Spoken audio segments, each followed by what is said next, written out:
Welcome to the show. Glad to have you with us on this Friday as we wrap up the first week of the new edition of Budweiser's Weekday Sportsbeat, along with Irish Breakdown. I'm Sean Stiers, and we, of course, have Notre Dame football training camp coming up in a week.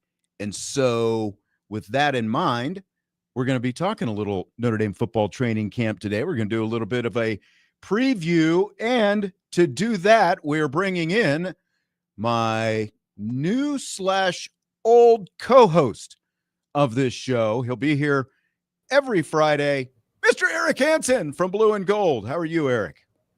I love that introduction. I'm doing great after that. I'll make you my agent since I don't have one.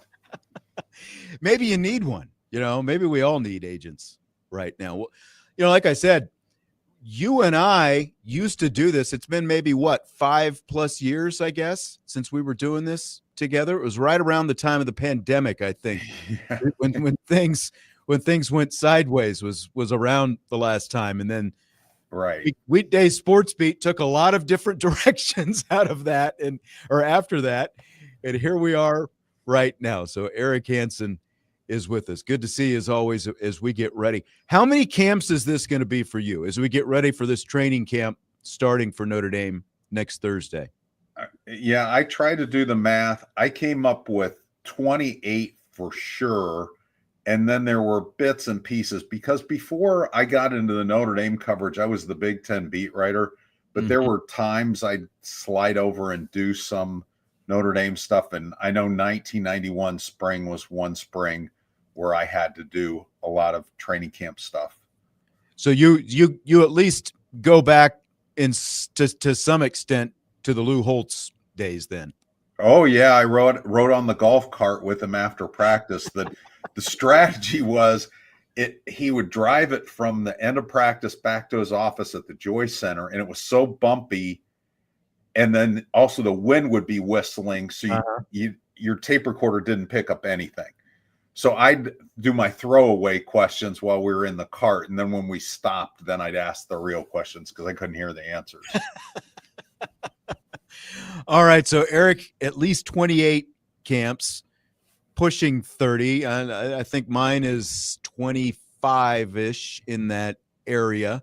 So we've both been around for a couple of days. I go back only to the Bob Davie era. Eric predates the Bob Davie era, which was an interesting era. And I was thinking about, like we used to have for a while under Brian Kelly, we'd go to Culver and they'd start training camp down there. Charlie Weiss kind of did that thing where they went to the west side of campus a couple of different times. Right. Lou Holtz actually went to Culver a few times. Did he? Okay. Yeah. Mm-hmm. Okay. Interesting. Well, again, next Thursday, we're only 6 days away from the start of camp, so it'll be next Thursday. It'll be a full practice viewing next Thursday. I'm curious because, again, you're a seasoned veteran. You've been around the block, obviously, a little bit. We're going to get a handful of partial practices after that, first full practice. So what's the biggest things I guess you're trying to accomplish on that day one when we do get to see everything, but they're also, it's usually, we're not going to see a whole lot of contact in that case. Yeah. So you have to temper it with reality. That they're going to try to be as vanilla as they can. They're not going to be in pads. We won't likely see many, if any, competitive periods, but there are things that you can pick up. So I'm going to try to figure out who the starting quarterback is. Now, I do want to watch the quarterbacks. I want to get just kind of see their body language and see how they go through the practice, see, what kind of leadership they throw and so forth into the mix. But the biggest thing for me off the top is the guys I haven't seen yet. There's 12 freshmen that enrolled, and some of them could get into roles like James Flanagan, for example, at tight end. And maybe even Will Black, but there's the freshman corners. There's a bunch of them that could work their way into some kind of role. So I want to see them, and two transfers that one of them is going to be huge is Malachi Fields from Virginia. He wasn't there in the spring. Right. Ty Washington, the tight end, which I think can be kind of a sleeper contributor. I think he's the way off the radar guy that might be more important than we think. And then the injured guys that we haven't seen in a while, like Ashton Craig, some of the guys that were injured in the spring that we didn't get to see practice, those kind of guys. Beyond that, you do get a chance to see relative speed, what speed looks like, who looks fast, especially, again, freshmen, Dallas Golden and Mark Zachary at cornerback. How fast are those guys relative to the receivers and so forth? And then size difference. A lot of these guys have picked up size since the spring. Scrap Richardson, for example, was an early enrollee wide receiver. He was 169. He's 185 now. But there are a lot of guys that took big jumps from the spring in terms of their strength and their size. And like Eli Raridan, if I hadn't interviewed him in person, I would be really looking forward to that one. But I already know he's a giant. So those photos of him in New York last week, my goodness. Yeah, he made Emil Wagner look like his little brother. I know. And so who's the right tackle? So those kind of things. The other thing is, and you probably do this too, Sean, is you try to see if they bring anybody out kind of in sequence that you get some semblance of an early depth chart. Exactly. They usually try to avoid that, but you do look for that. Sometimes the offensive line, there's a tell with how they go through drills and stuff that helps give you an early indication. I mean, I got my own guess, but it's nice to get confirmation. So those would be the top things. Yeah, they used to do that tempo drill at the start of Yes. They've gotten rid of that. First team. I know. They don't they just pulled the rug out from underneath us. We don't get that at all anymore. You're exactly right. And so you're kind of like, "Oh man, is that a depth chart? What's this?" And they've really, especially those first few days, they've really done a pretty good job of trying to camouflage as much of that as possible. I'm with you though on, especially with the freshmen like Dallas Golden. What's this guy going to have? A guy with a lot of skill and potential to play, on both sides of the ball. And Ty Washington is a little bit of I don't know if he's a dark horse, but like you said, like he had some issues at Arkansas, and so now he's here and he's got a couple of years of eligibility. But as you were saying, we didn't get to see him at all in the spring. So how is he going to fit in at a position that's been so well stocked traditionally for Notre Dame? That's really curious about. But my head always tends to spin a little bit on that first day because it's like, okay, this is the full practice. Yeah, this is the one. Yeah, see as much as possible, absorb as much as possible. Right. Osmosis. But yeah, so it's going to be interesting. Of course, we're going to talk about the quarterbacks here in a minute more specifically, but like that's obviously everyone's going to be looking at that and dissecting that, every throw I think that is made and the opportunities that we get to get out there. So I'm curious if you we've seen 3 training camps under Marcus Freeman so far. How does this one maybe feel different than the previous 3 to you, or does it feel different? It does feel different because I get different questions from fans, and I just did a live chat earlier today. And you would go into these in general with big concerns in the fan base, and they wanted, and there's less of it. They're more nitpicking, and they more want to know surprises. It's not like they're, last year there was so much angst over the offensive line going into, and that's before Charles Jagaza got hurt the first time, got hurt last year with a torn pectoral muscle. So there was a lot of concerns. And the other thing was you get a lot of concerns about Marcus, and is he going to be a better game manager, and how is he growing as a coach? And now that people see Marcus's name in the top 10 and in the top 5 on a lot of these, who's the best coaches in college football, they're like, yeah, he's got it.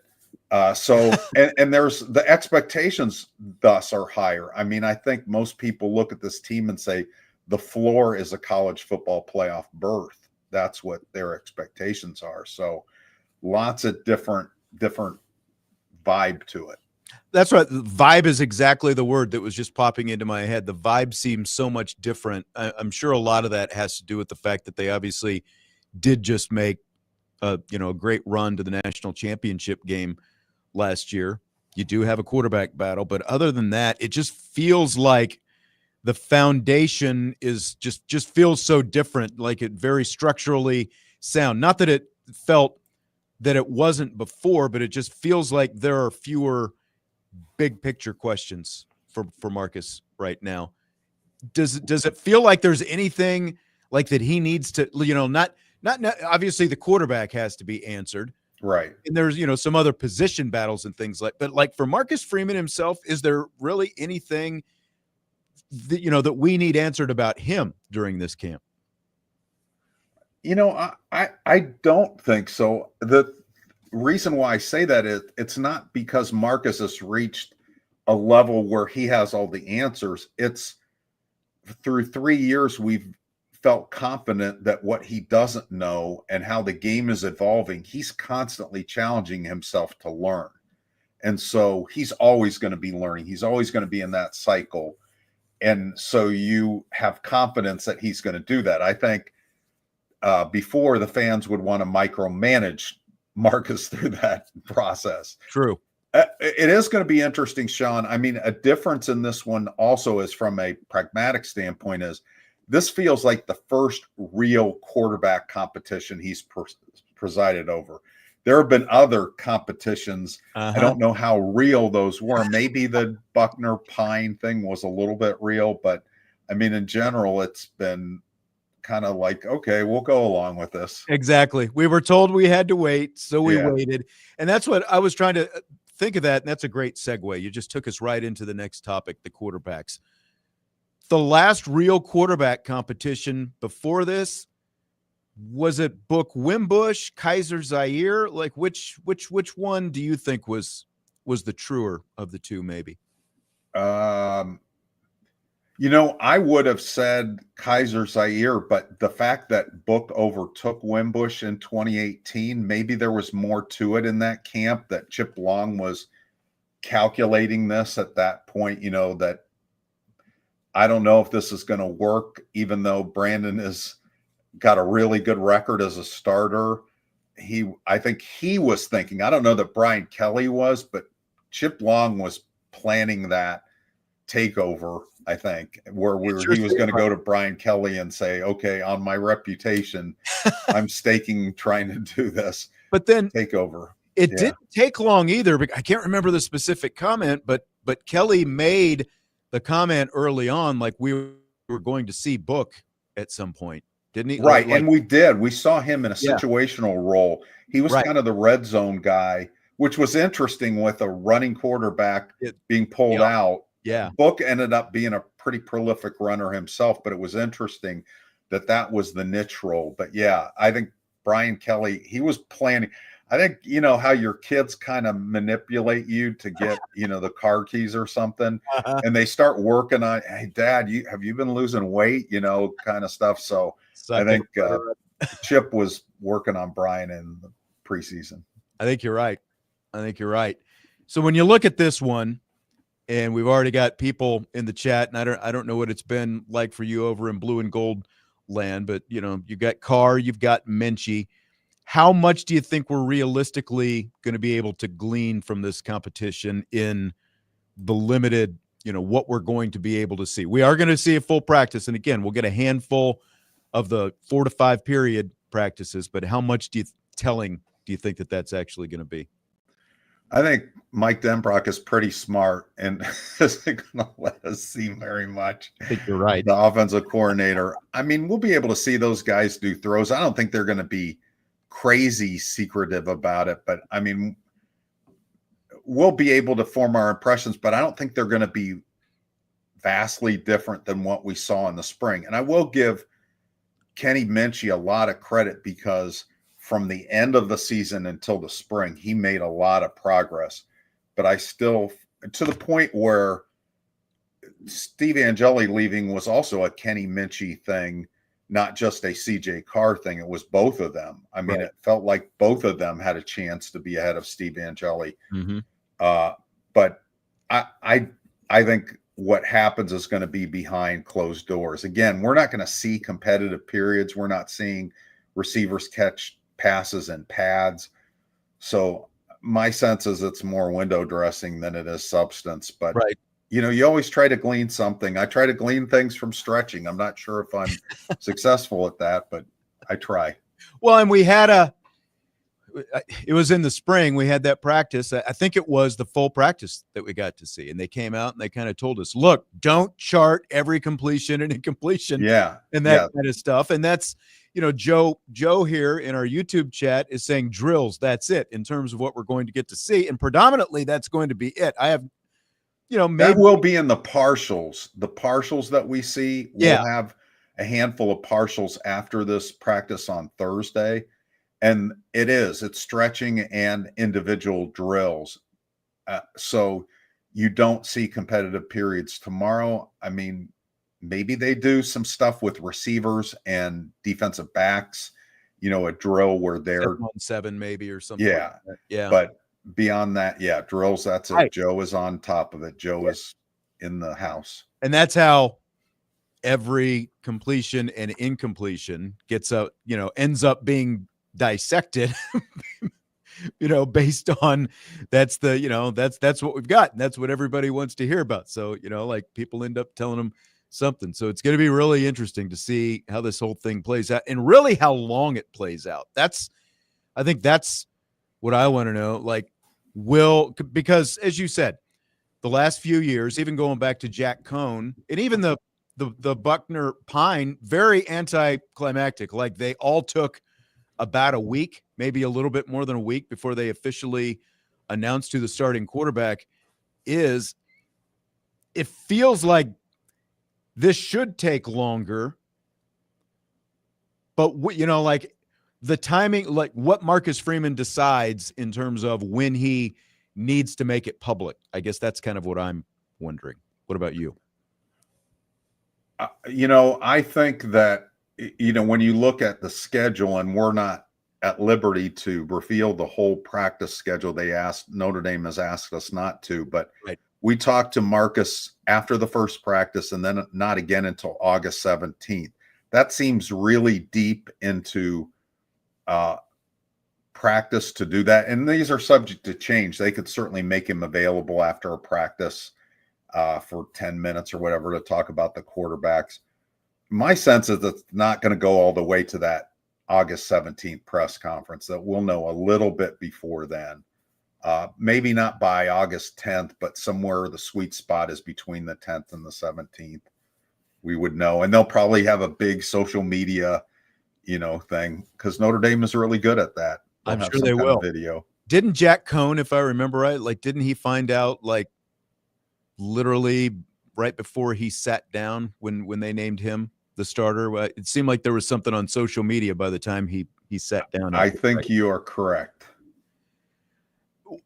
When you look at how Marcus Freeman, Mike Denbrock, Gino Guidugli approach this, like in terms of how do they need to prepare these quarterbacks in camp, for a guy who's going to be making his first start at Miami on August 31st? Well, I think they both have an advantage in that they have an offensive coordinator for 2 years in a row now. At least they know the system and they know how Mike Denbrock calls plays, even though each of them were only in for 4 plays in an actual game last year. But they have a pretty good feel for it. And I think what they're going to be trying to show is, first of all, that they're going to manage the game well and that they're not going to be somebody that turns the ball over. I think that's number one. But I think number two is that they show, and I think this is the big reason why Steve Angeli isn't here anymore, that they have the ability to be more than a game manager eventually, right. That they can be a guy with the kind of arm talent that can be a difference maker, that can win games for you when you need to. If you get into, I don't think Notre Dame is going to be in a lot of 40 to 33 games, but if you get in one of those, sometimes in the playoffs you do. You have to be able to win those games. And I think Notre Dame has that kind of quarterback, whichever one of those emerge. So I think those are the two most important things. Yeah, I do as well. What you're talking about in terms of having the right kind of guy, not having a game manager. Like both of these guys are guys who I think you can put the game on their shoulders, on their right arm, and ride with them. In terms of the offensive line, and we'll get specifically into the offensive line here in just a minute, but does who's on the offensive line, does it have any bearing, do you think, on the ultimate decision at quarterback when you've got guys who don't have completely different skill sets, but there are obviously enough differences between them?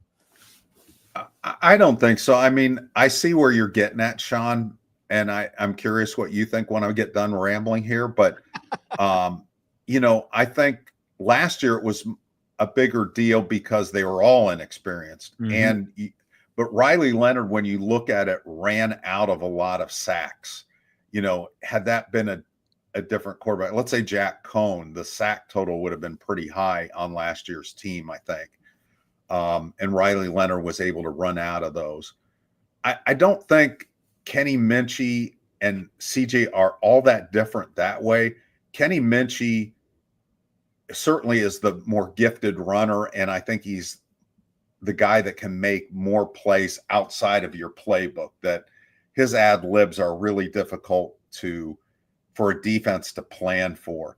But I think CJ Carr is underrated in terms of his footwork, in terms of his escapability. Right. And so I don't, and especially given the depth of the offensive line of talent, I don't think that's going to affect the quarterback race. I don't either, especially when you look at what's available now on the offensive line. And obviously two of your potentially best linemen are going to be out for at least some time, with Jagisaw and Gerby Lambert as well. But like to your point about Riley Leonard and the comparisons to Kenny Minchey, or Kenny Minchey's comparisons to him, I think you're absolutely right. Minchey can run, but this is the way I've kind of looked at that running aspect. With Riley Leonard, the running was a feature, not a benefit. With Kenny Minchey, I think it's a benefit, not a feature. He can run, but I don't think he's not going to be a quarterback who's going to run anywhere near,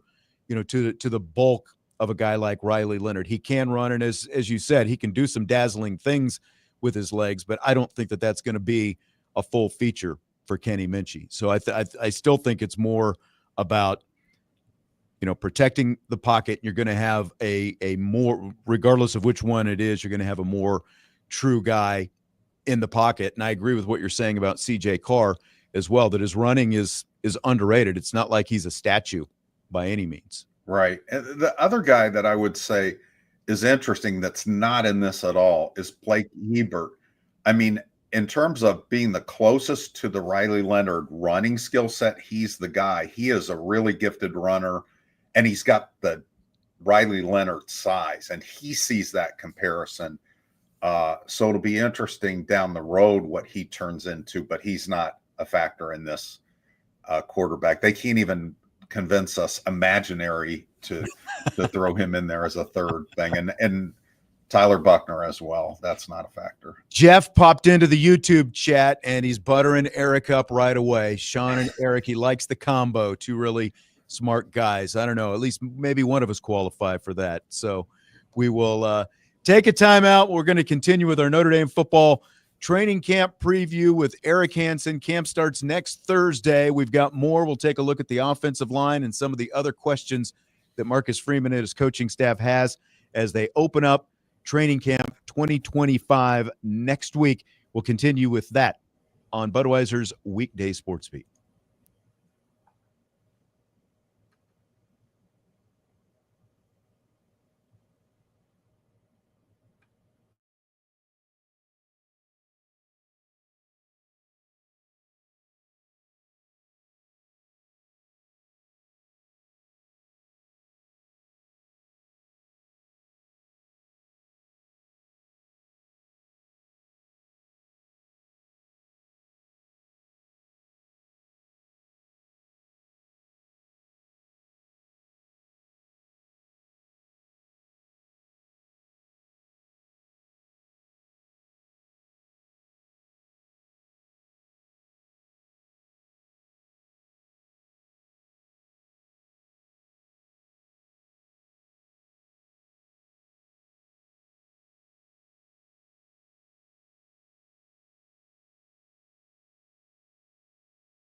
We continue on the show on this Friday along with Eric Hansen from Blue and Gold, newly of Blue and Gold. That's like you're about a month into that at this point, right? Since the big merger of media conglomerates. Yeah, I am 25 days into it. Does it feel weird to say Eric Hansen from Blue and Gold now? It it feels better than put you on the spot. it feels better than saying, "Would you like fries with that?" But no, I love it. But it does. It's interesting because Blue and Gold was a competitor for so much of my time in South Bend. But I'm really, really enjoying my new teammates and my new situation. It's really been fun, and I can't wait for the season to start. And the other thing is I'm still covering the same team and dealing with a lot of the same people. And so, yeah, so that part of it's not so weird. Yeah. Doesn't change a whole lot. You're still here, still covering Notre Dame football. It's just I guess the paychecks come from a little bit different place. That's it. I'm just happy there is one. That's exactly right. That's exactly right. Irish for Life 99 says he used to wait for the Sunday paper to read Eric's columns in the early 90s. Well, I really appreciate that. I came to the market in 1988, so Irish for Life is right on that. So I've been here for a while. Been around a little bit. Ray is asking how quickly we think Notre Dame needs to establish a starting quarterback in order to prepare adequately for Miami.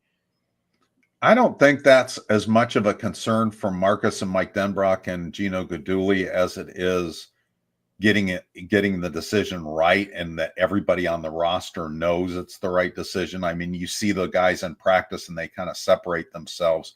That didn't happen to the extent that they needed it to in the spring to name somebody then, and they kind of anticipated that.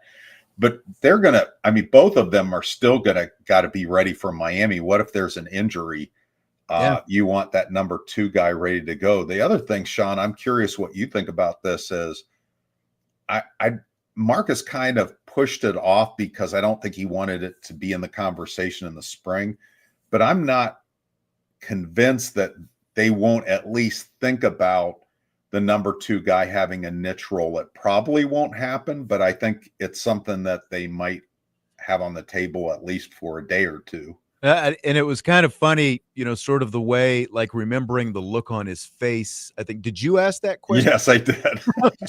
I was just realizing that's right. I was like, hold on. I think because for whatever reason, I kind of remember him looking down and, what would be to our left. And I was like, oh, that's where Eric Hansen sits. So, yeah. So it feels like if that happens, if there's going to be a niche role for whoever the number 2 is, it feels like that is more Kenny Minchey, as we were talking about with the differing skill sets of these guys, as opposed to, it doesn't feel as much like you would have some kind of niche role for CJ Carr, but he did also leave that open. So, right. I'll be really curious. There's like so many little things along with this that we're going to find out along the way. It feels like that date that you set, like you were talking about, August 17th. So that's like 2.5 weeks into camp, like the middle of camp, right around there. It feels like you probably want to have who your number 1 guy is in place to give yourself about 2 more weeks for, the complete run up to Miami and all that stuff. It feels like if they've got that decision made by then, that's probably a pretty good timeline. Yeah. And I don't think Marcus plays this game as much, but I think Brian Kelly did. I know Charlie Weiss did. There's times they're saying something publicly and behind closed doors, it's already been decided. Demetrius Jones was one in 2007. They changed the whole offense for him. There was an Everett Golson. Andrew Hendricks was telling me every time the media was in there, it was a 4-man competition. And in the days we weren't in there, it was Golson all the time. Not surprised. Let me ask you this before I get to a couple more questions here. After quarterback, what do you think is the most important position battle to watch during camp? Well, Sean, as you know, a lot of these are how rotations work out. Like, for example, we know Eli Reardon is going to be the starter at tight end. Who's 2 and 3? Who fills out the interior line, for example, rotation beyond the Heinisch, Dawson, Rubio, Anye thing. But there's one position that is open, and that's the safety opposite Adon Schuler. Right. And my sense is, and again, I'm curious what you think. I think we're going to see 4 guys play a lot in those positions. It's not going to be like last year where Watts and Schuler were first and third in the nation in reps. I realize they played 16 games, but even if you divided them by 16, they would have been up near the leaders in terms of safeties in the country. I think you will see 4 play. I think Jalen Stroman, the transfer from Virginia Tech, but then I think Tay Johnson and Luke Talich are going to play a lot. And maybe even some of the freshmen. I mean, those 2 tall freshmen that enrolled early, Jadon Blair at 6'5" and Ethan Long, are really interesting guys at safety too. I know it almost feels like, I realized they felt like they had a question mark there, and you had all these young, unproven guys, but they're also young, really good, unproven guys. And that's what you've just got a wealth of talent out there. I completely agree with what you're saying. You probably could see 4. And I'm wondering, do we see like the Kyle Hamilton, Jalen Elliott, Alohi Gilman year where we saw 3 safeties out there at the same time sometimes? Like, do we see some of that because of what they've got at that position? You could, when they go to like a 6th defensive back package, they have the nickel Devontae Smith. They just recruit that position now, but that 6th defensive back, I know what you're talking. I think that at one point it was Apache or Aztec or something that began with an A. Yeah. Wonder if they, probably. I'm guessing they've changed the names with a new coordinator, Chris Ash, and it's going to be the Ash player now. There you go. Archer wants to know, who is one player not being widely discussed you expect to be an impact player by the end of the year? Boy, it's hard to get somebody that's not widely discussed. Because we talk about everybody, right? We talk about everybody. I think the real surprise, I'll go with 2 surprise guys. One that I kind of feel pretty good about. I think Ty Washington is actually going to be more in that tight end rotation than people think. And I think that's not me going out on a limb. That's some good inside information. One where I'm going out on a limb, and this is kind of on the edge of the rotation, is Cam Williams as the 6th receiver. So how impactful that is as a 6th receiver, I guess that's to be debated. No, but I think the other guys that we've talked about, like Dawson at defensive tackle, the defensive ends, we've talked about all those guys. The safeties, we just went through that. The freshman corners are ridiculously good. And the linebackers, if they go to 5-man rotation still, I mean, Madden Faremo would be in there. But, I mean, we've talked about them, and maybe we talk about them more than to each other than we talk to you guys about it, DJ. Yeah. That linebacker rotation, like in the spring, it felt like Max Bulla was saying, we might not necessarily go to 5 this year. So I'm curious to see, to your, what you just said, like, do they work Madden Faremo in there? What does that look like? DJ is asking how wide open the battle for defensive line starters is. Well, again, they're going to rotate so much. I don't know that it's going to be a big deal who the starter is and who the number 2 and 3 guys are. But had Botello been healthy from the beginning, that would have been really interesting with Botello and Boubacar Traore. I think Boubacar is definitely going to be the starter there. The other side is really interesting. I think Josh Burnham will hold that just because he's versatile, and those ends are going to be more interchangeable than they were in the old scheme. But Bryce Young is everybody's favorite to zoom up the impact chart this year. I mean, he had some, especially on special teams. He had some flash plays, but he was up and down more than you would think if you look at the Pro Football Focus film grades. And then interior, again, it's kind of a group of four. I think Anye and Rubio will start, but Jared Dawson and Heinisch are going to play a lot. It's behind those guys who steps up. Is it going to be Huge? Is it going to be Hughes? Is it going to be Sevillano, Armel Mukum?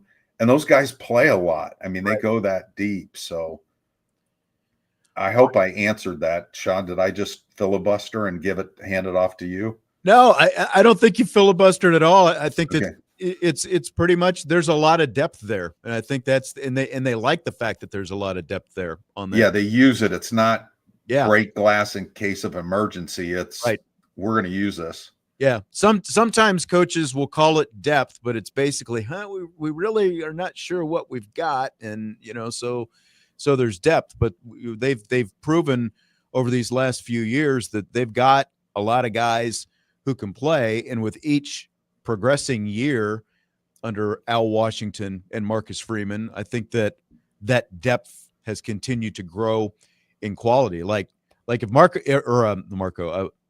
I was combining two names there. If Gabriel Rubio is healthy all year, I mean, man, it's kind of scary to think what that guy could give you in the middle of the line. And then Jason Onye, obviously he had his personal issues last year, and then he came back bigger and stronger, and he had another great spring. So we'd like to be able to kind of see that in full effect over the course of an entire season this year. Right. They have done a really good job. And the thing about it is, Sean, it helps with your roster retention when guys feel like they're contributing. They're the third string defensive tackles and nose guards, and they're contributing. That helps you want to stay on the team because you feel like you're a part of things. And if there's not drop off and going to those guys, by all means play them. And look, it's how you go toe to toe with the Penn States and Georgias and Ohio States down in the trenches by the ability to go that deep. I mean, it didn't feel like it was that long ago. Most schools didn't really have that kind of defensive line rotation, but they do now, and you're able to keep throwing bodies in there so that guys aren't getting worn out nearly as quickly. We're going to take one more quick timeout, and then we will come back. We will wrap up our first hour with some more Notre Dame football training camp preview talk. Training camp starts next Thursday. Eric Hansen will be there. I'll be there. We will all be there out in the sun, sweating it up on the first day of training camp next Thursday. We'll continue with more right after this.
We've got a little bit more time here before we wrap up this 5 o'clock hour. Sean Stiers, along with Eric Hansen from Blue and Gold here on the first hour of Budweiser's Weekday Sports Beat with Irish Breakdown. We've been talking Notre Dame football training camp. Training camp starts next Thursday. We've got a lot of things that we're going to be keeping our eye on. Of course, the quarterback battle is first and foremost on everybody's mind. But as we talked about earlier, you got things like safety. USMA 87, Eric, asking, what do you like to watch at practices when you get access? So let's leave a quarterback competition out of this. If you were just going to watch something else, is there anything particularly that your eyes maybe get drawn to more than others? Let's say this was a practice where we saw competitive periods, and we do see some of those in the spring, and we see contact. What I like to watch, besides the wide receiver and the cornerbacks or the defensive backs going at it, I do like to watch the interaction with line play. I think a lot of times the defensive players have an advantage because they know what the offense is going to run, but I'm really do like to watch and see how the blocking looks and so forth. Not trying to extrapolate too much from it, but you do. Like Quentin Nelson, it was just comedy to watch him and how he would just drive people into next week and those kind of things. I mean, you can see, again, I don't think he's performed that way to this point, but I do think Billy Schrouth has some Quentin Nelson in him, and I think we're going to see that this year. Let me ask you this about the offensive line, because for different reasons, the line the last couple of years, the line that has started camp has not been the line that finished camp. But do you think the line coming out of training camp is going to look, first team unit is going to look much different than what we see at the start of camp this year? I think they're going to play with it a little bit. I think the no-brainer move is to plug Sullivan Absher into Charles Jagga's spot. Right. But I think that Joe Rudolph would be smart to say, if Garby Lambert can practice at all in August, which he may or may not be able to because of that shoulder surgery. I mean, it may be the end of August, but let's say Will Black can.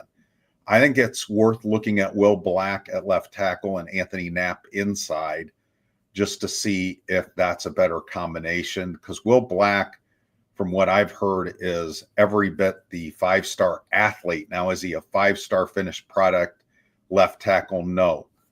But it's interesting how athletic he showed. I mean, 6'7", 305 pounds, moves really, really well.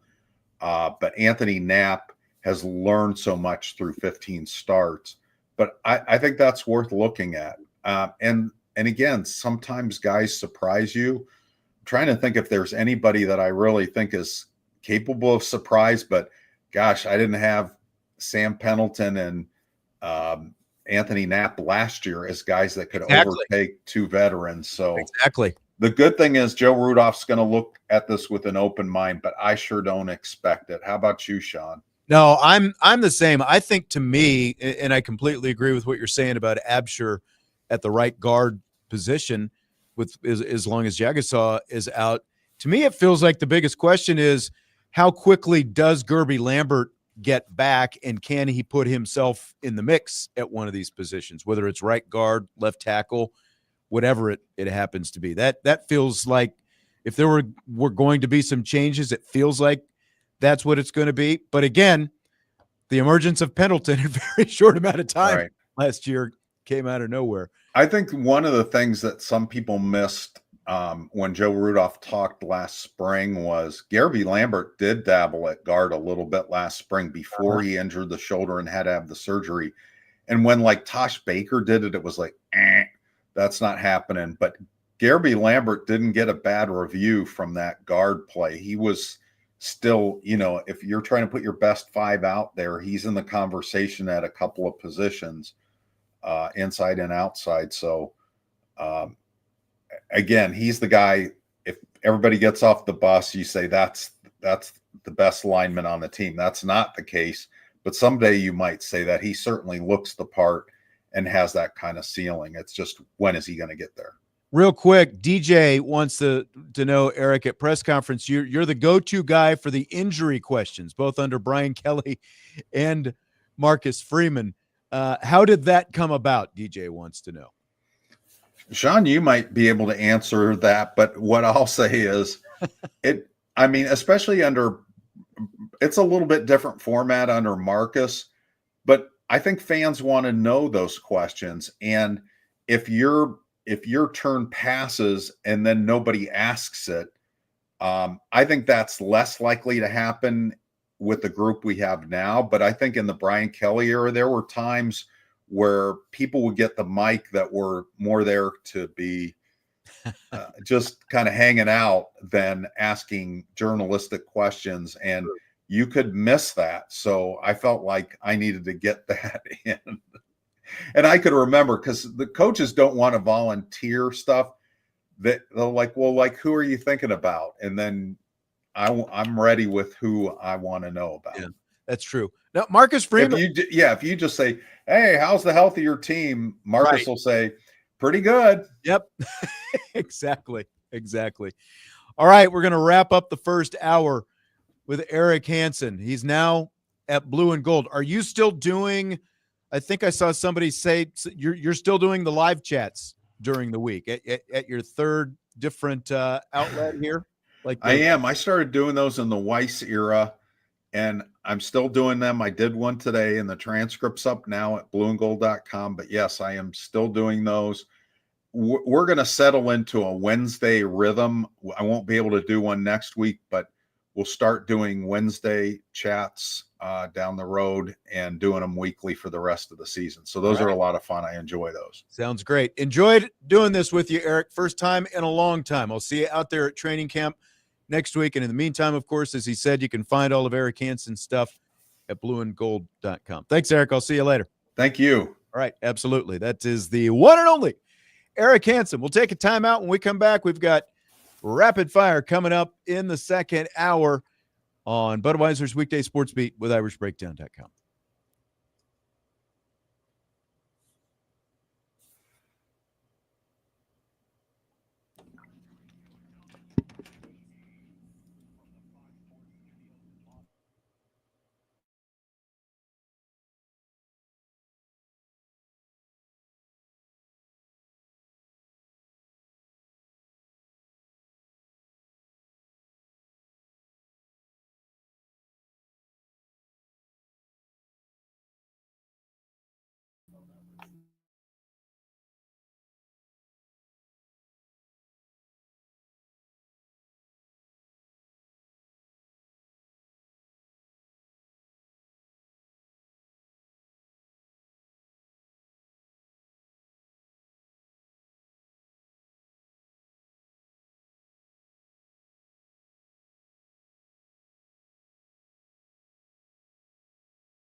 is Budweiser's Weekday Sportsbeat. And now your host, Sean Stiers. This is Rapid Fire on Budweiser's Weekday Sportsbeat. Sports Radio, WSBT. And we are back, and I don't know what just happened there. Can you?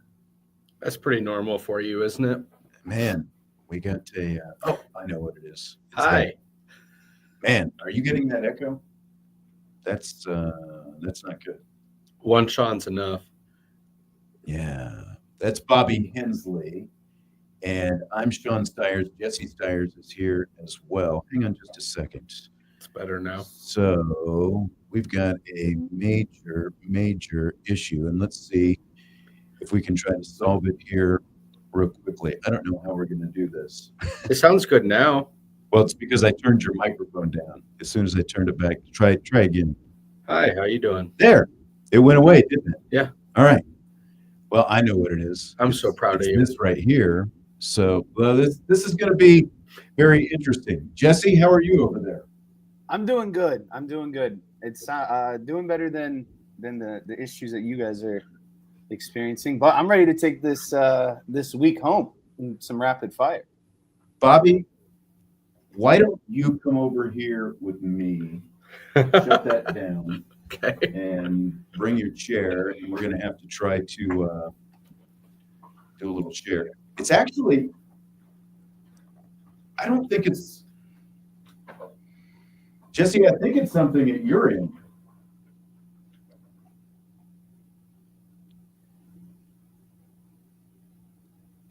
When I turn Jesse's mic off, the problem goes away. Are you plugged into your computer? This is horrible radio right now.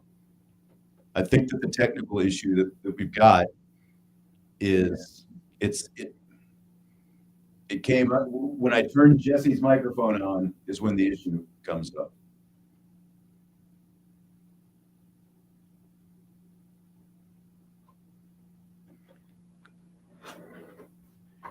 All right, we're gonna take a time out and see if we can get this figured out. I apologize.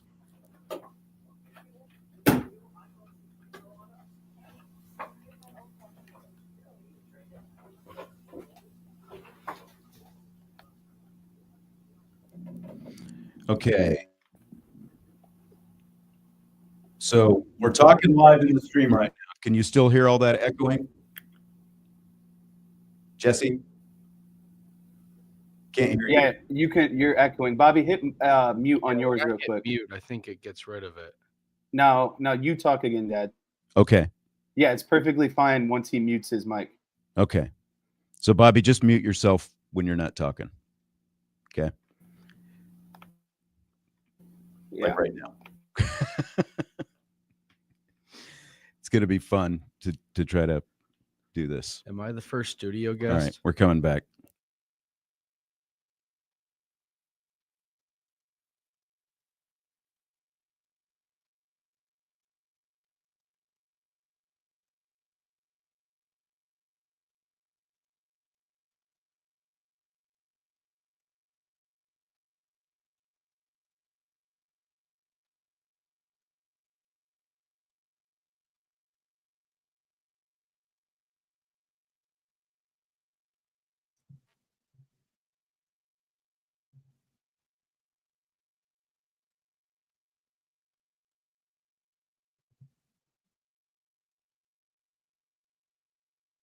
Well, I hope we've got the technical things figured out here as we continue on Budweiser's Weekday Sports Beat.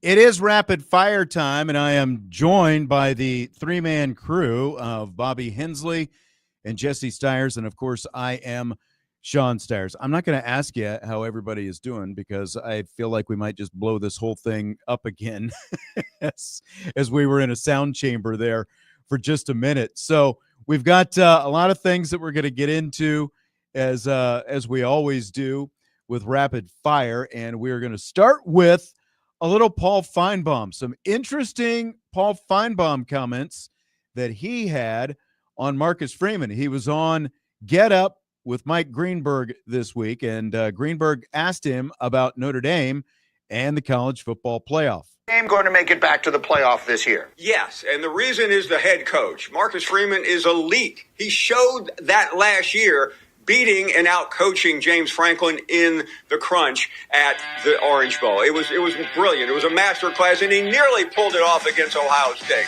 He has done more with less talent than anybody in college football. So therefore, even though this team has serious question marks, they have a difficult schedule opening against Miami. I think he will find a way to mold them and push them back into the playoffs and maybe a decent run. All right, so fill in the blank. The fact that Finebaum is so high on Notre Dame is blank.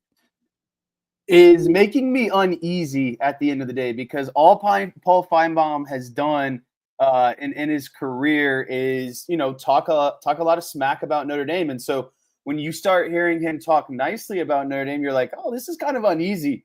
Like, where's the catch with this? And I do agree with him that this is because of Marcus Freeman at the end of the day. And I think that Paul Finebaum is not a huge fan of Brian Kelly, if we're going to be honest. So it is nice to hear him talk so nicely about Marcus Freeman, but we all know that Marcus Freeman is a difference maker, and the reason why Notre Dame was able to go to a national championship last season. He continues to recruit at a high level, and we're starting, he brought up the talent. And yes, Notre Dame has a lesser pool of talent right now, probably compared to, Ohio State and some of the other people. But at the end of the day, he's getting it turned around.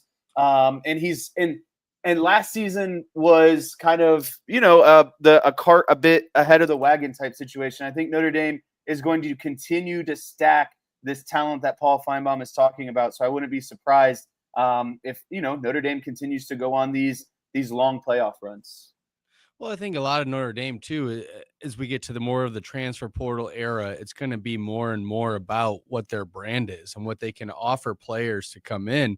So, yeah, they can still bring in some high school recruits, but they also have the ability to bring in these guys from other colleges that fill the holes that might be temporary. And they're almost an independent school that's at that level of the SEC, which is what Paul Finebaum loves. He loves the SEC. He wants anybody out there to be on that level because he thinks they're the best. So he thinks Notre Dame's kind of getting close to it. And as an independent, they can often do that, which is great. Not a lot of teams have the ability to go out there and recruit players and have the schedule, the flexibility that they do. So I think that he's actually right. I think there's a path really that Notre Dame should have. I think last year when you look at it, they, one bad loss, but they could have won every single game on their schedule. Not a whole lot of changes this year and still a lot of talent in place. So I don't see how they don't have a path to make the playoff. This is a total disaster in the studio today. We had all kinds of crazy stuff going on. I was trying to get it fixed, and it just got a little bit I think it still sounds good right now. But I was just shocked to hear Finebaum speak this highly of him. I wonder how much of the shine that Finebaum is putting on Marcus Freeman, because like you heard in that very high praise of Marcus Freeman, you also heard a little bit of shade going right back to James Franklin at the same time about how he outcoached James Franklin. But I think that does say a lot about Marcus Freeman and where he is as a head coach right now, because you've got a guy like Franklin who's been around as long as he has, who is still out there trying to prove his worth, trying to prove that he can win a big game, which he still hasn't done. And here's Marcus Freeman out coaching him in the biggest game of either one of their careers last year at the same time. So I think it's obviously very well-deserved praise, but it's like we're not used to hearing this. And I think you were saying it, Jess, about he probably also doesn't like Brian Kelly, to hear Finebaum heap this kind of praise on anything to do with Notre Dame is so unlike anything that we have seen in recent memory. Yeah, for sure. And I do think it's funny that he directly brings up James Franklin, but he admitted the part where he outcoached Kirby Smart as well, the beloved SEC coach. So, it's I agree with what you're saying. Is it Finebaum kind of building up Marcus Freeman so he can really tear him down as soon as something goes wrong and be super hypercritical? I don't know, but that's what makes me so uneasy about Paul Finebaum is he's been a notorious probably Notre Dame hater. And so when you hear him say these nice things, it's like, okay, so what's the kickback? Where's the but type situation? So maybe Exactly. we'll see that play out throughout the season. Waiting for that on the back end of this whole thing. So, all right.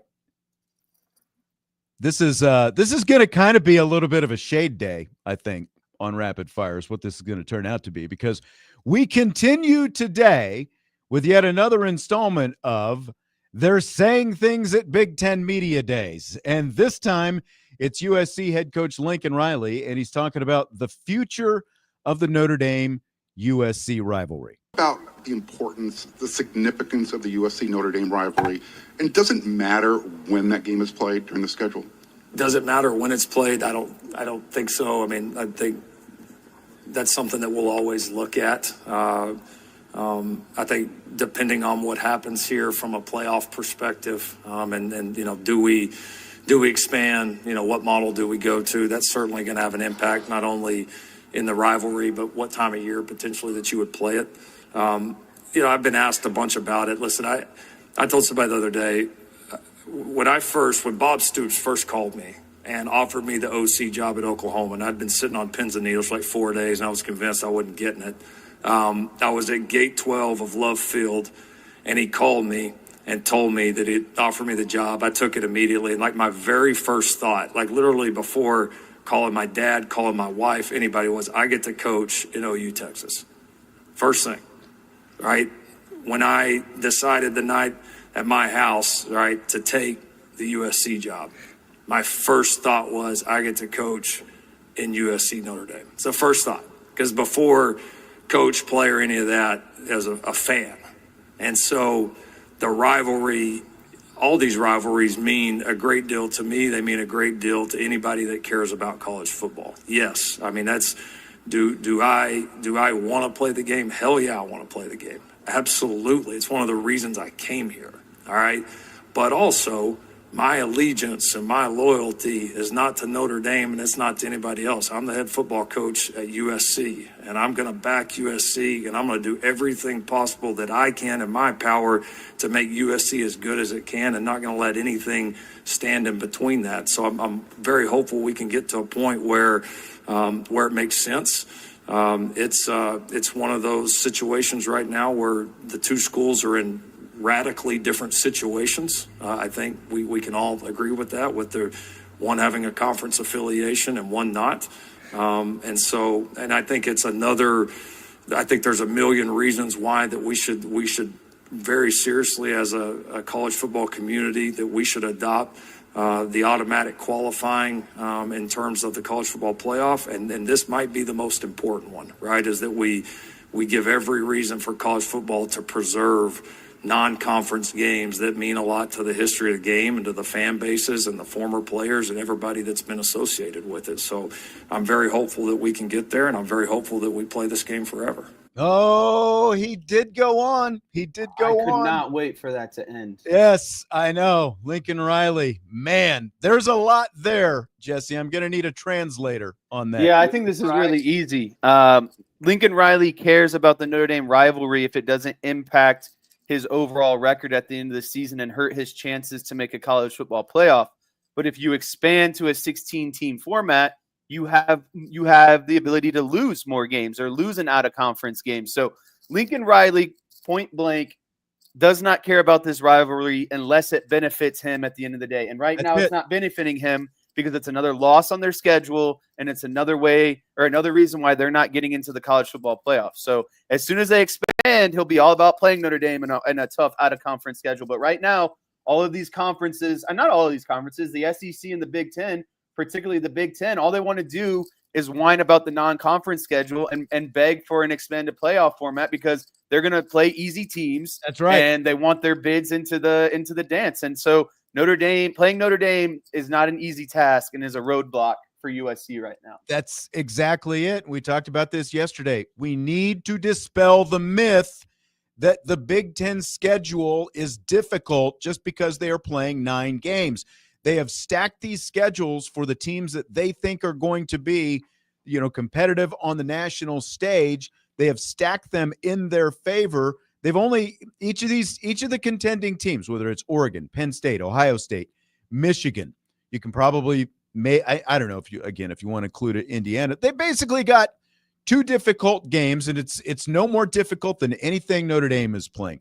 Lincoln Riley wants to keep playing the game. He says he wants to keep playing the game, but really he's just playing a game with words because, as Jesse alluded to, he only wants to do it on his terms. If the Big Ten doesn't get the 4 automatic qualifiers, he's scared to play Notre Dame because he knows it's more difficult right now. And, like he's talking about, USC and Notre Dame are in radically different places because one is in a conference and one is not. Well, what has changed about that over the last 100 years since they started playing this game? Go ahead. Bobby's going to be headless, but he's going to be on microphone right now. I look better without a video anyway. You do. You look and you sound much better So without would you. a video. No, it really is amazing to me to hear him. It's not like this guy's been at USC forever that cares about their tradition either. He's a guy that came from Oklahoma. He moved over there. He doesn't want to be there. He wants to go to the NFL really bad. He doesn't care about any of the traditions of college football, and his words validate that. The caring about a rivalry such as Notre Dame and USC isn't about, well, it's a regional thing that we're close together. It's one of college football's fundamental things.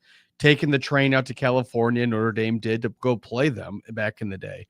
So the fact that he really doesn't care, and he's kind of playing into the narrative that, well, let's build the playoff out even further, so losses mean even less, and then it doesn't matter. Like, yeah, I guess if we're going to play him, but maybe it shouldn't. Like, I don't know. Everything he said about that just seems slimy, and like he's not really invested in anything. And he's just doing coach speak to the media where he doesn't really care. And like I say, it bugs me that he's not really even a USC guy. Right. Like, it's not where he came from. It's not anything to do. He took his Oklahoma team out there and then just got rid of Oklahoma real quick. And then they went to the SEC. I think he's just a little hurt all the way around and wants himself to look good, but he's not. He just doesn't care. So Jesse, I got a final thought on this. hit it. If you can't beat Notre Dame, you don't deserve to be in the playoff. That's exactly right. Yep. That's exactly right. That's a good point. Is that it? Blank. That's a good point. And Notre Dame plays a predominant ACC schedule, and they play out of conference games. So and that's why a similar schedule. Yeah. If you can't beat Notre Dame, then you don't deserve to be in the playoffs. Yeah, and that's why this 4 automatic qualifiers that they're talking about is such BS. They want assurances. They're trying to hold everybody else hostage because, again, look at the schedules that most of these Big Ten teams are playing. Have had for years, by the way. Right. And they're trying to make it sound like, oh, we're just dumbing it down because the SEC won't play 9 conference games. We think everybody should be doing things the way, because it doesn't matter if it's Notre Dame or the SEC. The Big Ten thinks everyone is supposed to be doing things exactly the way they are. Big Ten won a couple championships, and now they think they're hot stuff. Right. And then they add teams like Rutgers and Maryland to give them another conference data point, but that doesn't mean anything. I mean, those teams aren't going to help you when it comes time for the playoff. The playoff is like Michigan for years. They'll play UNLV, or they'll play these bad teams, Hawaii a couple years ago, and then directional Michigan, and they're 5-0 every year, and they haven't even left the state of Michigan until October or early November. They've always been playing this game to try and make themselves look good just by record. And if you don't look at who they're playing, it doesn't really help them. All right, we got more coming up. I've got some James Franklin comments. I saw someone in the YouTube chat made a comment about what James Franklin had to say about Notre Dame because he just can't help himself, apparently. So we've got that. We've got more Tony Petitti in the college football playoff. Dan Lanning has got his own playoff. It just doesn't end with all these Big Ten guys. We've got more as we continue with Rapid Fire and Budweiser's Weekday Sports Beat with Irish Breakdown coming up next.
Budweiser's Weekday Sports Beat with IrishBreakdown.com on Sports Radio, WSBT.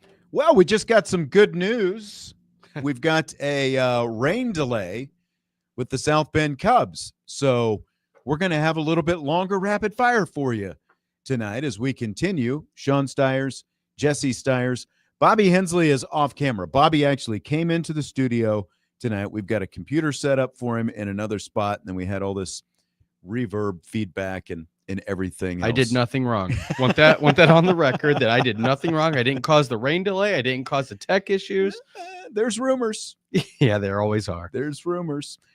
All right. So before the break, we were talking a little bit about the Big Ten and Lincoln Riley and his whole, are we going to keep the Notre Dame USC thing, rivalry going? And Lincoln Riley gave us a bunch of self-serving BS ultimately at the end of the day. As usual. In the meantime, we've still got James Franklin from Penn State. He just can't seem to stop himself. He had this to say about Notre Dame and conference membership at Big Ten Media Days this week. Quote, everyone should either play a conference championship game or everybody shouldn't play a conference championship. Everybody should be in a conference. I said that last year at a press conference before playing Notre Dame. Everybody thought I was sliding Notre Dame. I've been saying that for 10 years. If I didn't say it in that moment when I was asked the question, I'd be a hypocrite. Like I'm going to say it now because I've been saying it the whole time. End quote. James Franklin. This is blank. It's just James Franklin being butthurt. He can't really help himself at the end of the day. He spouted off during the press conference. He said all the things he said about Notre Dame needed to be in a conference and, Notre Dame and the stuff that he said about Marcus Freeman. You know what? Why don't you beat Marcus Freeman in Notre Dame? Then you can have all the opinions you want in the world. But when you lose, you have nothing to stand on. You have nothing to stand on because what does a conference do for Notre Dame? Are you trying to say that they didn't that their path wasn't deserving? If that's the case, well, they beat everyone and went on to a national championship, right? And so I really don't understand what you're getting at when you said that, because if Penn State wanted, if Penn State could, they would be independent still right now, but they needed the Big Ten Conference. Notre Dame doesn't need a conference when it comes to college football, and they have a path to the playoff at the end of the day. So if you're James Franklin, you want to make these sort of statements, then why don't you beat Notre Dame head-to-head? Because is Notre Dame not tough enough because they don't play in the conference? That doesn't seem right, because they sure as heck were more tough than Penn State in the second half of the game. So, again, what is he getting at by saying these things? Because on the field, he's getting whooped by Notre Dame currently. Well, you know what he's getting at. James Franklin thinks if I can beat those one or two tough games I have in the Big Ten every year, I should deserve to play. And I'm agreeing with you on this one. I'm saying, Jesse, that he's the Big Ten, or the SEC. So you're telling me a team that might have lost and doesn't play in the conference championship game doesn't deserve to be in the playoff? He doesn't talk about the SEC. If Alabama loses to Georgia and they don't get to play in it, it's all about Notre Dame. And that's just bogus, because what about another independent team? If they go 12 or 13-0, it's all about Notre Dame. And for some reason, he has his eyes set on Notre Dame. A few years ago, he's a block kicked away from potentially getting fired at Penn State. They don't win that game and turn their season around, he might have been gone. He just is grasping for straws about what makes Penn State great or why they deserve to be in. But, Notre Dame beat them with a really tough game and without their starting quarterback in the crucial situation. I think he's just trying to make Penn State look good. But even within the realm of the Big Ten, they're moving down the pecking order. So it's funny that James Franklin is saying everybody thought I was sliding Notre Dame. I've been saying that for 10 years. Well, how many independents are left in the country right now? It's Notre Dame and UConn as of right now. A couple of years ago, you still had UMass. So were you mad about UMass being an independent? Were you mad about BYU being an independent? Let's just call it what it is, James Franklin. You're mad about Notre Dame. And he says,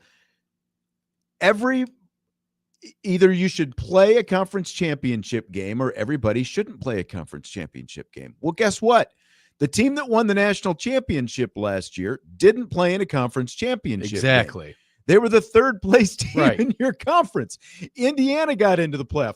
And again, they won From all the these, Big Ten. all these conferences, the SEC and the Big Ten specifically, and obviously the ACC and the Big 12 won them too. But, you know, let's go back to what Lincoln Riley was talking Getting about. 4 in. Yeah. Let's go back to what Lincoln Riley was talking about. And, you know, the fact that they want the guarantee of 4 automatic qualifiers. So you're talking about other teams that aren't going to be playing in conference championship games, but they also want these play-in games, you know, like if we're going to Eli Drinkwitz's 30-team playoff, you know, thing that he wants to do. So they want to keep stacking all this stuff on top of each other. And with James Franklin, it just feels like the guy has always got to have something to complain about. And just like with Pat Narduzzi, maybe it's a Pennsylvania thing at this point. Just like with Pat Narduzzi, it's just like Notre Dame is just an easy target. You know, let's try to stack it against them as much as possible. But as Jesse said, they can't beat him on the field. So he just keeps complaining about it. Irish for Life had a super chat earlier, and I almost forgot. I wanted to make sure and get this in. But he says, with the nightmare of the 2017 turnover chain still haunting my dreams, do you think Notre Dame basically would be willing to make an in-game change if the quarterback is clearly struggling? It would have to be catastrophic. It would have to be 3 first-half interceptions, I think, for Notre Dame to switch to pull trigger on whoever it is, CJ Carr, Kenny Minchey, as the starting quarterback. But I'm going to be honest with you, Irish for Life 99, I think this is a great question, and that stupid turnover chain does haunt me as well. But there's something that Notre Dame has to calm the bay. It's called Jeremiah Love. If things go bad, you just start handing the ball off and tell Miami to stop you. You know, you keep punching them in the mouth. You let CJ Carr cool down a little bit. But if he's going to be your guy, and it stinks that Miami and Texas A&M are the first games of the season because those are going to be 2 of your toughest opponents.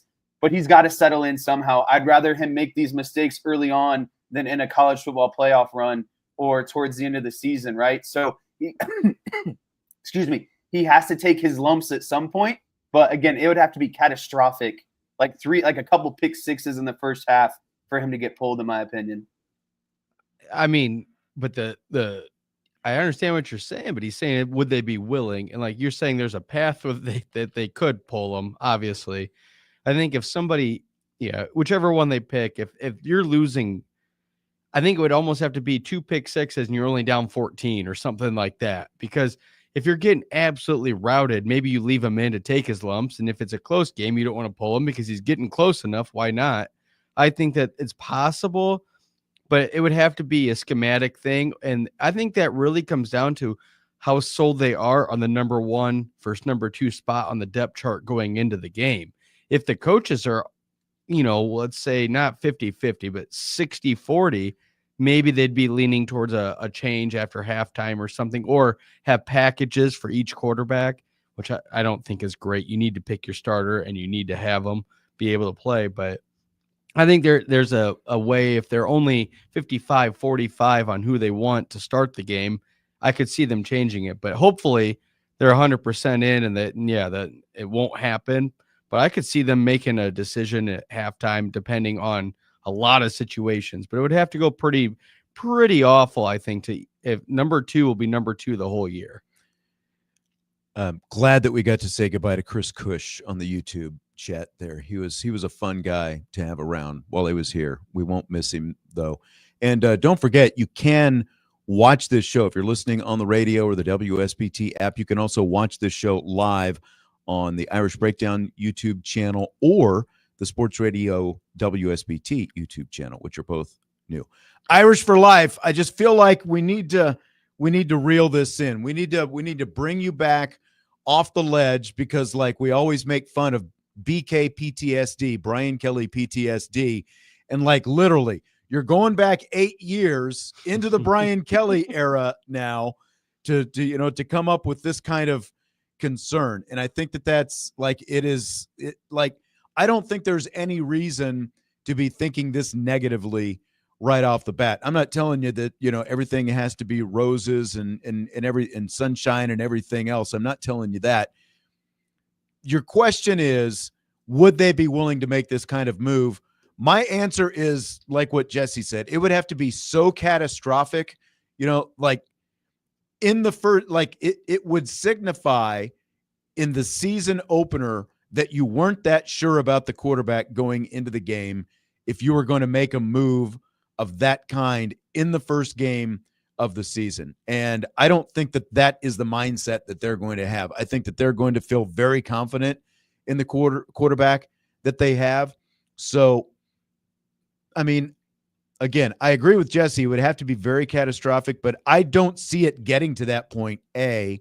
And B, I just don't think that that's a move that they want to make in the season opener, to have to pull your quarterback in game one. It sends a message, and then what are you going to do next? Yeah, week? it absolutely. It sends a, it's not quite to the level of going with, we're going to play both of these quarterbacks like, the year before in 2016 with Kaiser and Zaire. I don't think it's quite that bad, but, again, like you're going back to 2017, which was just 1 year removed from the disastrous 2016 season.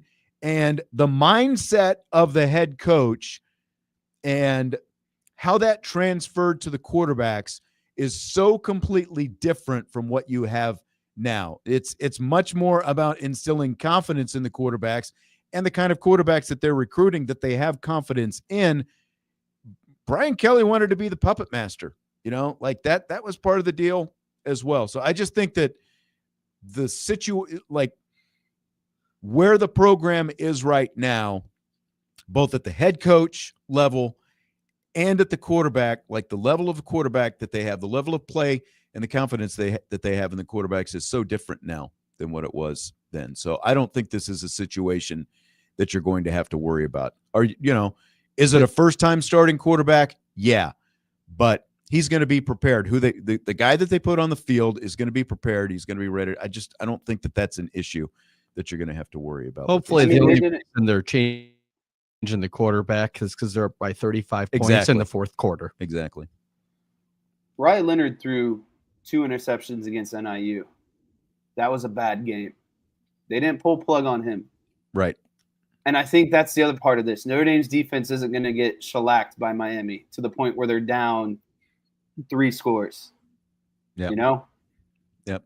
But your point about Jeremiah Love is right on point as well. Like you shouldn't have to, again, first career start on the road. You shouldn't have to put that kind of weight on a first-time starting quarterback. A good coach is going to game plan, and it's going to start with Jeremiah Love. They're going to ease him into the game. And look, I was talking about it yesterday. The benefit of having Jeremiah Love potentially more involved in the passing game. You've got a first-time starting quarterback.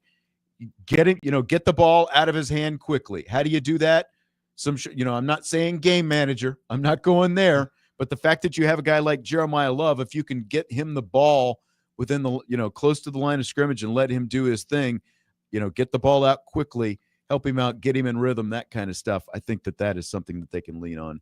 I'm putting my money. First receiver to catch a ball will be Eli Raritan. First receiver to catch a ball, Eli Raritan. Okay. All right. I like that. All right. We've got more from Big Ten Media Days from the top and Tony Petitti, the commissioner, as well as Dan Lanning, the head coach at Oregon. He's got some thoughts. We'll do that when we continue Budweiser's Weekday Sports Beat with Irish Breakdown.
This is Budweiser's Weekday Sportsbeat with IrishBreakdown.com on Sports Radio, WSBT. We are winding down on Budweiser's Weekday Sports Beat with IrishBreakdown.com. Sean Stiers, Jesse Stiers, Bobby Hensley. Jesse, you had something you wanted to lead with? Yeah, I just want you guys to give me a little bit of time at the end. I have a question that I need everyone's input on. Okay. That's been eating at me. So it's just a life question. Okay. I want your guys' opinion. I would like the chat's opinion. All right. So just schedule a little timeout for that if you don't mind. Curious to see, like, how much time do you We think can just it's do gonna, it now. Let's do it. You want to just do it now? We can All do right, it now. let's just jump right into it. So as you all know, I was on my bachelor trip this past weekend, and the weekend, about a week prior, one of my buddies, kind of bailed out and said that he can't make it due to his cousin was going in the Navy and they were having a going away party on the same day. And I was like, oh, okay, cool.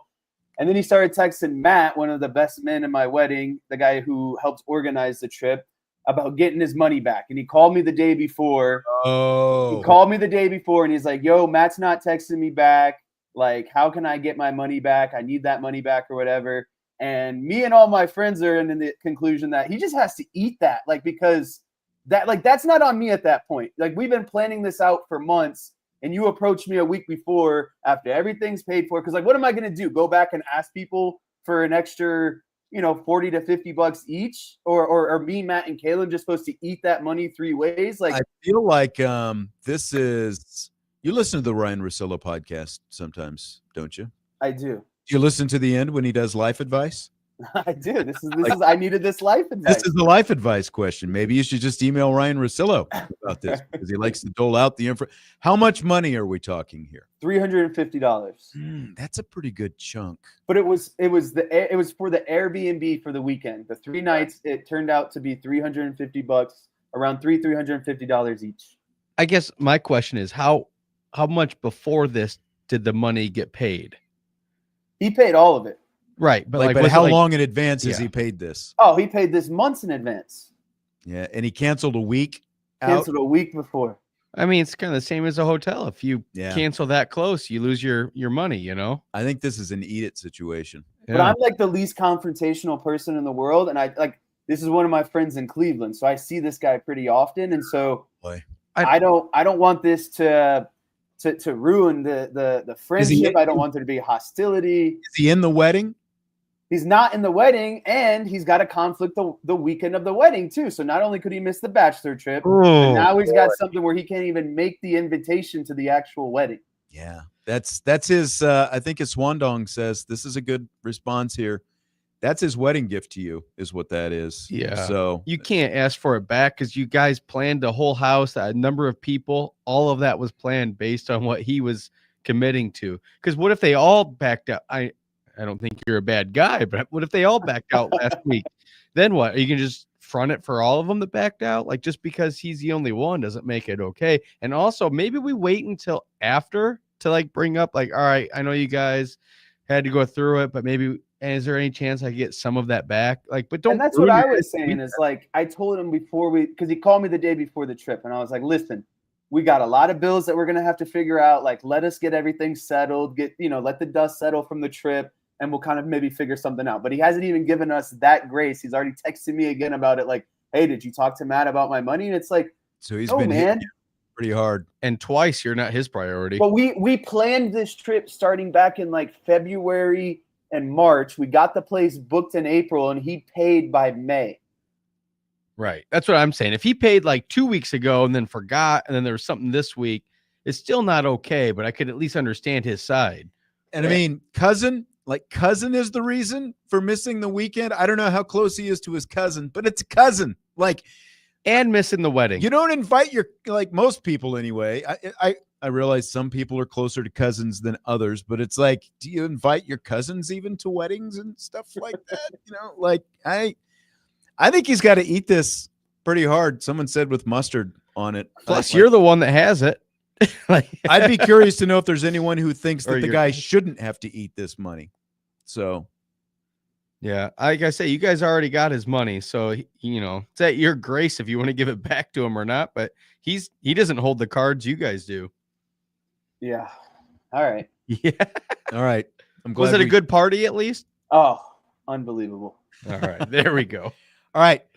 I want to get this before we have to wrap things up here in about 4 minutes or so. Oregon head coach Dan Lanning wants college football to adopt an NFL-style playoff schedule. Limited open weeks, no layoffs between playoff games, a playoff that wraps up on New Year's Day rather than the third week of January. He also wants to move up the start date of the college season to what is now week 0. Basically go week 0, start, and then just rattle it off right through the month of December with no breaks. It is worth noting that Oregon, of course, lost their first-round playoff game after having a bye and waiting 25 days in between games, like most teams usually, like you used to do before your first bowl game. So, you guys in or out on the Dan Lanning plan?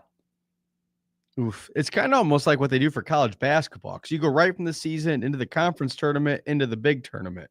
I guess I'm kind of out because football is so much more physical and there's so many more injuries. And I think that you just need to give a little bit of a break, especially we're talking about the holiday season here.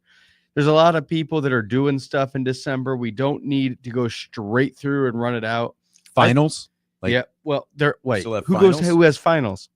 The Everybody? players? The student athletes? What? Who cares about that? No, I don't. The timing of what the season is, there's a reason why it is the way it is. And I kind of think it's weird that one coach has a thought and everybody's going to try and listen, or not everybody, but they even put it out there. Like, what makes his idea better? I don't like it. I sell. I don't even want to talk about Dan Lanning in general in this question. I want all these coaches just to shut up. Like, who are you to say this is what we need? This is the playoff format. Like, this is what that's happens. exactly what I was saying. This is what happens. See, this is the benefit of being an independent. You don't go out and like coaches just spouting out. Like everyone's got their little pet project. Everyone's got their soapbox to get on. James Franklin's beating up all the independents when there's 2 independents left in the country, one of any relevance, and everyone's got their ideas about Eli Drinkwitz, what's a 30-team format? Dan Lanning, wants just shut up and coach ball. How about that? Dan Lanning wants a real car for Christmas. I don't know. Well, then that goes back to the conference championship, right? Because like if you don't have a conference championship game, there's a bye week built in for you. If you're my issue with this is there's if they keep adjusting and adjusting and adjusting every year, coach is going to say this is what we need. This is what we need. This is what we're never going to settle on a system if we keep listening to all these inputs from all these coaches because they think their opinion is relevant. Stay out of it. It's not your job. It's not your job. Your job is to coach ball and get your team into the playoff. If you're not good enough to get in the playoff, well, get better. Quit complaining about the playoff. How about you get better as a coach and a team? And again, you're not hearing Kirby Smart complain about having a layoff. I'm trying to think. You're not hearing about Steve Sarkisian complaining about a layoff. The only guy you're hearing complain about a layoff and the fact that he wants to, keep it moving is the guy who lost after. He must blame that as the reason why they got shellacked by Ohio State in the playoff. He's not coming out and saying it, but that's what he's saying. Exactly. No, that's exactly what he's saying. In Ohio State, I mean, they had a pretty good run, not having. Everyone's got excuses. Just win the game. Coach better. Play better. Or play a little bit worse, and you don't have to worry about a bye. Notre Dame was riddled with injuries last year. When did Marcus Freeman make an excuse? They kept winning games. Never. We're going to wrap it up with that as we wrap up our first week of Budweiser's Weekday Sports Beat with IrishBreakdown.com. Bobby Hensley, good to see you again. Appreciate you coming in today. Good to hear me. Jesse Stiers, good to see you as always, no matter what Kurt says about you. And everybody else, thanks for being here. Again, don't forget, if you're listening on the radio or wherever, you can watch us live on YouTube on the Irish Breakdown YouTube channel or the Sports Radio WSBT channel. We'll talk to you next week. Budweiser's Weekday Sports Beat.